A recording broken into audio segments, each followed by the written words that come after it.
네, 강프로입니다. 자, 한전산업 보겠습니다. 한전산업 일단 오늘 9% 정도 반등이 나왔습니다. 여기 지난주 목요일 날 원전 체코 원전 결과가 나왔죠. 나오고 나서 하락폭이 상당히 크게 발생을 했는데 오늘 첫 번째 반등이 나왔다고 보시면 됩니다. 뭐 이쪽에서 양봉이 나오기는 했지만 이 정도 양봉은 그쵸? 급락하는 구간에서 일시적으로 나올 수 있는데 오늘 나온 양봉 같은 경우에는 의미하는 바가 큽니다. 뭐 무엇보다 22평에 근접한 이후에 반등이 나오기도 했고 그리고 관련돼 있는 종목군들의 움직임을 보더라도 두산 에너빌리티 그렇고요. 그리고 우리 기술 그렇고요. 그렇죠? 거의 대부분 62평을 수렴하거나 이탈해 있는 그런 상황이기 때문에 상대적으로 한전산업이 강하게 진행되고 있다는 걸 볼 수 있습니다. 자, 지금 원전은요.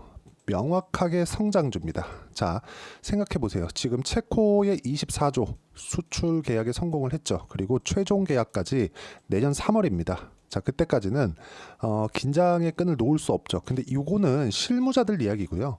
주식시장 같은 경우에는 이런 부분, 그쵸? 이런 부분을 먼저 반영을 합니다. 자, 그러면 내년 3월 최종 계약 시점까지 뭐가 되느냐?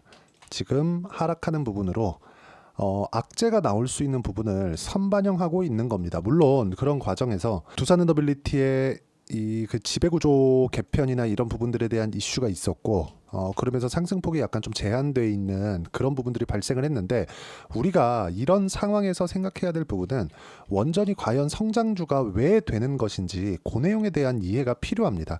아직까지 실적을 보잖아요. 한전산업 같은 경우에 그렇죠?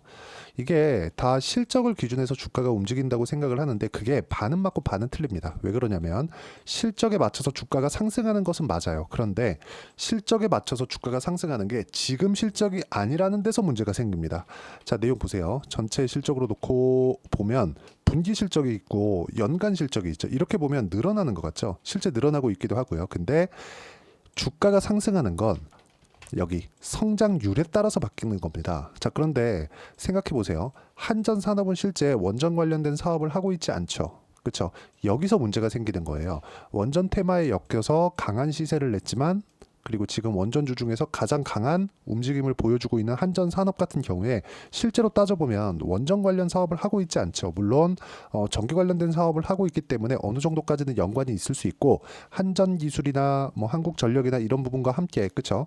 뭐 한수원 같은 경우도 마찬가지고요. 이런 부분과 함께 엮여 있기 때문에 여러 가지 좋은 모멘텀, 그쵸? 긍정적인 호재거리들이 발생하는 것은 맞습니다. 근데 실제로 원전 사업을 하고 있진 않아요. 근데 지금 실제 주가를 보면 원전 종목군들 중에서 가장 강한 움직임을 보이고 있죠. 여기서 문제가 발생하는 겁니다. 이 문제를 해결을 하고 주식 투자를 해야 돼요. 자, 이 문제를 해결하기 위해서는 가격에 대한 이해가 필요합니다. 주식 시장은 철저히 가격에 맞춰서 움직이고 가격에 맞춰서 움직였을 때 먼저 앞으로 좋아질 만한 실적을 반영하는 그런 상황이 만들어지는 겁니다.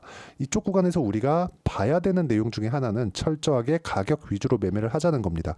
자, 그리고 아까 전에 제가 성장 관련된 이야기를 드렸잖아요. 성장 관련된 이야기는 딱 두 가지로 구분 지을 수 있습니다. 첫 번째, 대기업의 투자. 그리고 두 번째, 정부 정책의 방향. 그리고 정부 정책의 방향이 지금 한국 시장 같은 경우에는 한전산업, 두산에너빌리티 우리기술과 함께 그쵸? 정부 정책의 방향과 맞춰서 진행하고 있습니다. 그쵸?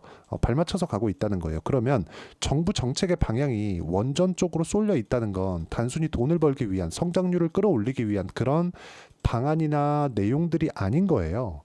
대안이 없기 때문에 그렇습니다. 무탄소 에너지 중에 원전보다 효율 높은 에너지가 있을 수 있을까요? 이 자체 불가능하죠. 굳이 하나 따지자면 수소가 있을 수 있는데 수소는 원전만큼 아직까지 조금 그 상용화 시기가 너무 조금 멀리 떨어져 있죠. 지금 원전도 지금 시작하면 10년 걸린다는 이야기 나오는데 수소 같은 경우에 지금 아직 상용화도 안 되어 있는 상태에서 지금 무언가를 한다? 이러면 어떻게 될까요?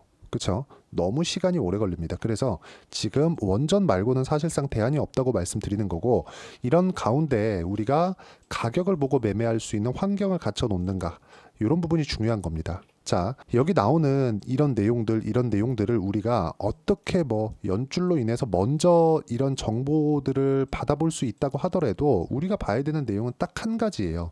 주식시장은 철저하게 미래 가치를 반영하는 과정에서 가격이 먼저 올라간다. 그래서 뒤에서 호재가 붙어 나오는 거죠. 예를 들어서 이런 내용들, 그쵸? 정부의 방향성, 그리고 미국에서도 원전에 대한 내용들, 그리고 무엇보다, 그쵸? AI의 창시자라고 볼 수 있는 샘 올트먼까지도 원전 관련된 언급, 그리고 일론 머스크도 원전 관련된 언급을 지속적으로 해오고 있습니다. 왜 그럴까요? 대안이 없기 때문에 그렇습니다. 자, 그러면 대기업의 투자도 당연히 진행이 되는 거고, 여기 앞서서 정부 정책의 방향, 그렇죠? 대안이 없다는 그런 부분, 왜? 친환경에 대한 부분은 반드시 지켜져야 될 그럴 부분이니까. 이건 뭐 한국으로 따져도 여야를 가리지 않죠.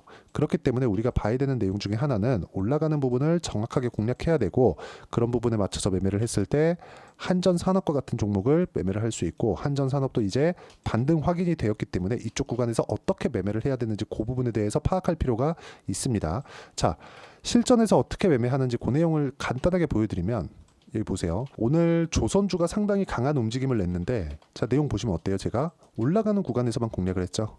그런 결과 36%, 14% 이런 정도의 수익 구간을 만들어냈고, 그리고 지금 말씀드리고 있는 한전산업과 같은 경우에도, 자, 내용 보시면 어떻습니까? 올라가는 구간에 공략했고 계속해서 수익 구간을 만들어내고 있습니다. 15% 정도. 그리고 원전 관련된 종목군들, 두산 에너빌리티죠. 어떻습니까? 그렇죠? 올라가는 구간에 공략한 결과 꾸준하게 수익 내는 상황. 그렇죠? 그리고 시장에서 인정해주지 않는 하락이 나오더라도 어떻습니까? 확인하고 매매한 결과 크진 않아도 수익 구간을 지속적으로 만들어내고 있다. 물론 매매하는 과정에서 실수 있을 수 있어요. 그런데 우리가 가격대를 보고 매매를 했을 때, 그렇죠? 치명적인 위험은 발생하지 않는다. 그리고 뭐 물량 분할이나 아니면 어떤 타점을 공략해야 되는지 그 내용에 대한 부분을 제가 주말 라이브와 그리고 여기 소통방에서 함께 공유를 해드리고 있으니까 구독과 좋아요 눌러주시면 무료 입장 가능하고요. 상단에 있는 전화번호로 구독 또는 라이브라고 문자 보내주시면 제가 여기 소통방 입장 링크와 그리고 주말 라이브 입장 링크를 함께 공유를 해드리도록 하겠습니다. 가장 중요한 내용은 주식시장은 왜 가격에 대해서 먼저 봐야 되는 겁니다. 자, 생각해 보세요. 미래 가치가 좋아지는 부분이 있어야 되죠. 원전 관련된 수주를 받았다고 해서 두산에너빌리티의 시세, 그리고 여기 한전 산업에 대한 시세, 그렇죠? 실적에 대한 부분이죠. 실적이 좋아지는 부분이 있나요? 없습니다. 자, 그런데 우리가 여기서 뭘 생각해야 됩니까? 실적이 좋아지지도 않았는데 주가는 먼저 올라갔죠. 그래서 조정이 들어오는 겁니다. 이런 상황을 우리가 먼저 이해를 할 필요가 있습니다. 그리고 이 내용에 맞춰서 우리가 해야 되는 내용은 가격을 보고 매매에 참여하는 게 맞다. 그 가격을 보는 그 방법에 대해서는 반등을 확인하는 겁니다. 이 부분을 반드시 기억을 하고 있어야 돼요. 실적보다 더 중요한 내용입니다. 단순히 차트를 어떻게 보세요, 요것에 대한 내용이 아닙니다. 예를 들어서 그런 거죠. 지금 한전산업과 같은 경우에 21평을 기준해서 지지를 받을 겁니다. 이렇게 얘기하는 것과 확인을 했으니까 매매합시다. 그리고 매매하는 근거는 대안이 없다. 그리고 대안이 없다는 부분은 지금까지 이야기를 드린 내용들이죠. 이런 부분들이 발생하는 걸 앞과 뒤를 다르게 가자는 겁니다.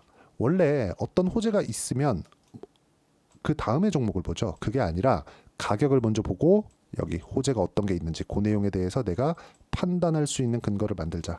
그렇죠? 그게 가격 전략이라고 이야기를 드리는 거고, 그 내용에 대한 부분을 제가 여기 소통방 그리고 주말 라이브에서 함께 공유를 해드리도록 할 테니까 구독과 좋아요 눌러주시고요. 상단에 있는 전화번호로 구독 또는 라이브라고 문자 보내주시면 여기 소통방 입장 링크를 순차적으로 공유를 해드리도록 하겠습니다. 자, 그리고 무엇보다 중요한 내용, 가격대를 어떻게 잡는지, 특히나 한전산업과 같은 변동성이 큰 종목군들의 가격대를 어떻게 잡는지 그 이론적인 부분은 여기 한전산업의 단기 보유 전략, 그리고 단기 보유 전략을 이용해서 한전산업의 실시간 타점을 제가 문자로 공유를 해드리도록 할 테니까 상단에 있는 전화번호로 한전산업이라고 문자 보내주시면 단기 보유 전략과 실시간 타점을 문자로 공유를 해드리도록 하겠습니다. 자, 내용 정리하면 그렇습니다. 주식시장은 철저하게 가격이 먼저 반영을 하는 가운데 올라가는 부분을 확인하고 매매를 해야 된다. 그랬을 때 꾸준하게 수익을 낼 수 있는데, 그때 가격 판단을 어떻게 해야 되는지 그 내용에 대해서 이야기를 드린 거고, 이해가 안 되시면 영상 돌려보시면서 무조건 이해를 하고 가셔야 됩니다. 그래야 모든 분들이 성공 투자하실 수 있을 겁니다. 자, 24년도가 돼도 여전히 시장은 녹록지 못합니다. 이런 상황이 벌어지는 건 어쩔 수 없습니다. 이런 상황에서도 수익이 나는 종목들의 구조는 변하지 않습니다. 즉, 대시세 종목에 대한 구조는 변하지 않는다는 거고, 실제 제가 소통방에서 지속적으로 이야기를 드리고 있는 내용도 대시세 종목이나 시장 주도주를 공략하는 건 철저하게 가격 분석을 하라고 이야기를 드리고 가격 분석 이후에는 이슈에 대한 파악 그리고 이슈를 파악하고 나서는 다시 내가 얼마에 매수할지 그 타점에 대한 부분을 지속적으로 언급을 하고 있습니다. 자, 근데 생각해 보세요. 시장이 굉장히 어려웠습니다. 어려운 상황에서의 어떤 종목들이 강했냐 보면 반도체와 그리고 바이오입니다. 자, 실제 여기 보면요. HLB에 제가 실제 매매한 내용을 띄워놓고 보여드리고 있는데 1월 22일부터 매매를 시작해서 4일 동안 31%의 수익 마감이 됐고요. 그리고 여전히 신고가 종목입니다. 자, 그리고 그 다음 어보브 반도체 이름을 보시다시피 반도체 종목이죠. 그리고 AI 반도체는 지속적으로 강세를 보이고 있습니다. 이 종목도 신고가를 먼저 달성한 이후에 제가 21%의 단기간에 21%의 큰 수익을 내고 마감이 됐습니다. 다시 재공략을 준비하고 있고 이런 부분은 소통방에서 다 공유를 해드립니다. 자, 그리고 코세스. 자, 코세스 같은 종목도 당연히 그쵸 신고가 종목이고요. 그리고 반도체 종목입니다. 이 종목도 영업일 기준에서 이틀 동안 대략 한 15%의 수익 마감이 됐습니다. 내용을 한번 보시면 어떻습니까? HLB를 포함해서 뭐 30%, 20%, 뭐 15% 이런 식의 수익이 지속적으로 발생하고 있는데 이 세 종목 모두 다 신고가 종목이고 1월 달에 시장이 약세를 보이고 있는 구간에서도 강했었던 그런 종목입니다. 특징점이 하나 있는데 그 이슈에 앞서서 가격이 먼저 반영했다는 거죠. 그렇게 제가 가격을 먼저 보고 이슈에 대해서 파악하는 이유는 결과적으로는 큰 시세를 먹기 위한 사전 준비 작업입니다. 실제로 큰 시세를 먹기 위해서 사전 준비 작업을 했을 때 여기 레인보우 로보틱스 127% 그리고 ISC 98% 그리고 한미반도체 97%의 큰 수익을 내는 상황을 만들 수 있습니다. 어떤 식으로 소통방에서 진행됐는지 그쵸 그 상황을 제가 이야기를 드린 건데 이런 상황도요 당연히 신고가를 공략했을 때 가능한 겁니다. 자, 그러면 이번에도 마찬가지입니다. 그쵸 정부 주도의 코리아 디스카운트 해소 방안이 2월 달에 발표를 하고요. 그리고 2월 달에 발표된 내용을 토대로 주가가 움직이는 게 아니라 이미 움직인 내용이 있죠. 실제 이 내용은 크게 중요한 게 아니라는 겁니다.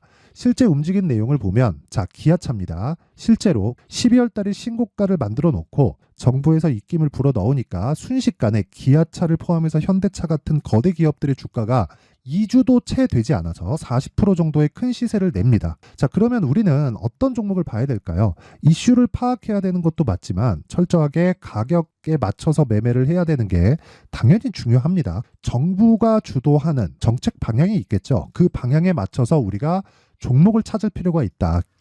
자, 그러면 답이 나왔습니다. 정부가 주도하는 방향에 맞춰서 제2의 기아차를 찾는 게 지금은 중요하다. 근데 정부 정책의 방향에 맞게 가자. 그랬을 때 앞서서 제가 보여드렸었던 내용인 여기 레인보우 로보틱스 127% 그리고 ISC 98% 그리고 한미반도체 97%와 같은 수익을 낼 수 있습니다. 물론 시간에 대한 부분은 최소 2주의 시간이 필요하고요. 그리고 최장 3개월 안에 끝내야 됩니다.